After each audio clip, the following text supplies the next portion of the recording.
du jury, bonjour, et contradicteurs, félicitations pour cette remarquable fable. À défaut d'être narrateur, vous pourrez être écrivain. Sun Tzu, dans l'art de la guerre, disait « Connais ton ennemi comme toi-même, et sur 100 batailles, tu ne seras jamais en péril. » J'ai donc essayé d'appliquer ces préceptes, et j'ai donc traqué mon contradicteur. J'ai cherché sur des vidéos, mais je ne le connaissais pas. Je l'ai recherché sur Facebook, mais je ne l'ai pas trouvé. J'ai même cherché sur Twitter, mais en vain. Heureusement, j'ai eu l'honneur de passer en dernier après vous et d'avoir pu remarquer votre remarquable plaidoirie. Vous affirmez que le lion s'associe avec le cafard. Vous l'avez dit avec l'aisance d'un politicien américain, mais je suis désolé, vous vous êtes trompé. Mesdames et messieurs, s'il y a une âme sensible dans cette pièce, je vous conseille de sortir maintenant parce que je vais détruire votre enfance. Reprenons les faits. Cette phrase est tirée d'Astérix et Obélix, Mission Cléopâtre. En l'espèce, un individu architecte égyptien nommé Numérobis a signé un contrat de construction de palais, celui de Cléopâtre. Mais ne pouvant réussir dans les délais accordés, il a fait appel à des amis. C'est tout à son honneur et ses amis sont Astérix, Obélix et Panoramix, des immigrés gaulois. Ses amis l'ont donc aidé à construire son palais à temps, mais non pas sans rentrer dans l'illégalité. L'histoire que je vais vous raconter maintenant bafoue toutes les règles morales et remonte aux origines les plus sombres de l'humanité. En effet, pour réussir, ils ont consommé énormément de produits illicites qui s'appellent candidement de la potion magique. Après enquête, il s'avère que c'est Panoramix, alias le druide, le vieux avec la barbe, qui s'avère être en gros un gros dealer. Astérix et Obélix, ces gardes du corps et eux aussi de gros consommateurs, Astérix a toujours sur lui un peu de cam dans sa fiole de potions magiques. Et Obélix justifie sa dépendance en disant qu'il est tombé dedans quand il était petit. Ce qui prouve l'impact fortement négatif et la dangerosité de cette substance qui procure des effets hallucinogènes comme les champignons, un excès d'agressivité comme la rage, et enfin une sensation de puissance surhumaine. Ces êtres horribles et immondes ont même entraîné dans leur trafic un pauvre petit chien. Vous l'avez peut-être remarqué, je n'ai pas parlé d'Idéfix, car il s'est reconverti dans la musique et a, je pense, presque arrêté la drogue. Je crois qu'il s'appelle Snoop Dogg ou Wiz Khalifa, je ne sais plus. Mais dois-je vraiment vous rappeler les conséquences de la drogue? Et que la drogue, c'est mal? Il suffit de regarder Cameron Diaz sans son maquillage.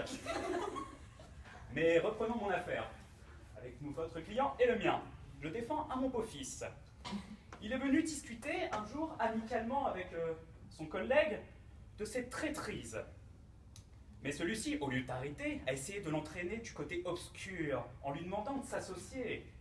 Mais mon client est un homme vertueux et il n'a pas cédé. Quitté par la justice ou simplement parce qu'il n'avait pas envie, il a déclaré « Le lion ne s'associe pas avec le cafard ». Alors premièrement, mon individu aimerait porter plainte contre cet individu obscénément chaud et demander des dommages-intérêts ainsi qu'on explique sa métaphore qui, il faut l'avouer, était très bien tournée. D'où la problématique suivante, le lion s'associe-t-il avec le cafard? Il faut savoir ce qui a motivé le refus de mon client et ce qu'il entendait par cette métaphore. Prenons-le benoîtement et au pied de la lettre. Le lion est un animal puissant, le roi de la savane. Il est le symbole des rois et des puissants.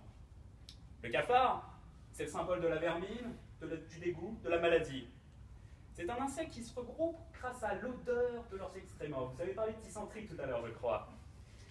Eh bien oui, monsieur, c'est de la scatophilie. Et si quelqu'un est d'accord dans cette... Imaginez cela. Mais admettons qu'ils s'associent. S'associer sous-entend aussi une certaine égalité. Or, le rapport de force, comme vous l'avez remarqué, est beaucoup trop à l'avantage du lion. Je me reprends, vous avez dit qu'on a toujours besoin d'un plus petit que soi. Et vous avez cité La Fontaine.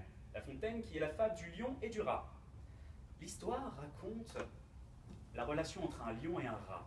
Un lion s'était lié d'amitié avec un rat et lui avait voué sa protection. Mais un jour qu'il se baladait dans la forêt, il s'est fait prendre dans des filets et des raies.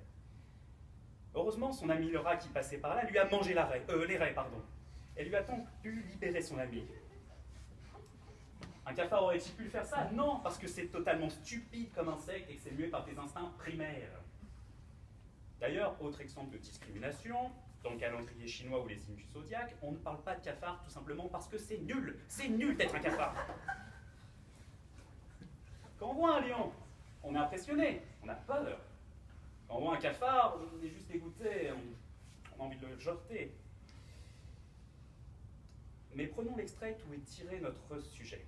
Comme je l'ai dit, il est tiré du film Astérix Obélix, Mission Cléopâtre. Le sujet est en fait une punchline de mon client qui déclare « Le lion ne s'associe pas avec le cafard ». Ne supportant pas cette insulte, et certainement sous l'effet de la drogue, votre client numéro 10 a agressé le mien, et selon le rapport du médecin, il lui a refait le profil. De plus, à la fin du combat, après ce massacre, il n'a pas dit que le lion s'associe avec le cafard. Il a déclaré « C'est qui le lion maintenant ?» Ce qui prouve clairement qu'il n'y a pas un rapport d'association, mais un rapport de force pour savoir qui est le plus fort. Mais mon client, il s'est fait taper dessus car il a trouvé la justesse des mots. En effet, il compare les drogués à de la vermine et au cafard. Et il compare les hommes vertueux à un lion, un animal noble dénué de vices. Prenons d'autres exemples de justesse. Sur le plan émotionnel ou caractériel, le lion est un gros dormeur et un bon vivant. On dit avoir une faim de lion d'ailleurs. Et quand on a le cafard, ça veut dire qu'on est déprimé. Et un lion ne peut pas avoir le cafard. Sur le plan textuel et des expressions, on dit la salive du crapaud n'atteint pas la planche colombe, ou on ne mélange pas les torchons avec les serviettes, ou les pigeons ne volent pas avec les aigles, je crois aussi. Pourquoi on ne pourrait pas dire que le lion ne s'associe pas avec le cafard? Allons dans le domaine de l'entreprise maintenant. Dans une entreprise, le lion peut être représenté par le patron, et le cafard, le simple employé ou le pauvre petit stagiaire. Oui, le stagiaire est considéré comme un parasite, et il peut se faire virer assez facilement, surtout depuis quelque temps qu'une loi est mise en question. Le pauvre stagiaire peut se faire licencier alors qu'il fait un boulot de 40 heures par semaine pour faire du café et des photocopies. Et un patron très adroit pourrait virer un employé un peu gauche. Je n'ai qu'une chose à dire à cette loi, quelle connerie! Pour conclure, je pourrais défendre votre client et parler de la situation difficile de la Gaule. Oui, l'économie n'est pas très bonne, la vie en Gaule est dure, la Gaule est dure. Mais cela ne justifie pas les coups qu'a subis mon client, qui a eu raison d'affirmer que le lion ne s'associe pas avec le cafard. Car prosaïquement, ce sont deux animaux totalement contraires qui n'ont pas la même force et qui représentent si bien leurs antagonismes. Je vous demande donc de condamner l'auteur du dommage à une amende de plusieurs milliers de sesterces. Mais pour modérer et finir mes propos, je remarque la volonté teintée d'entente de ce petit village qui sont ici de l'immigration, ces Gaulois. Ce petit village qui résiste toujours et encore à l'envahisseur. Accordez-leur, je vous en prie, le César de la résistance. Je vous remercie.